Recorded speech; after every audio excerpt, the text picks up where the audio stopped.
हैदराबाद जे civil जज judicial magistrate number 9 जी अदालत point बस जे driver वारे क़त्ल केस में गिरफ़्तार ॿिनि जवाबदारनि खे ॿीहर 3 ॾींहनि जे जिस्मानी रिमांड ते पुलिस हवाले करे छॾियो।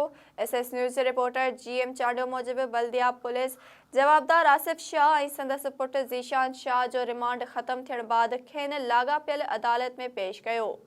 जांच ऑफिसर मोहम्मद काशिफ जो चवणु आहे त अदालत जो जज मोकल ते हुअण सबबि जवाबदारनि खे इंचार्ज सिविल जज जुडिशियल मैजिस्ट्रेट नंबर 4 जी अदालत में पेश करे वधीक 3 ॾींहनि जो रिमांड हासिल कयो आहे।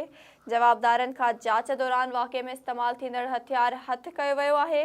बाक़ी खाइनि फरार थियल जवाबदार यूनिस बिरोही बाबति मालूमात वठणी आहे।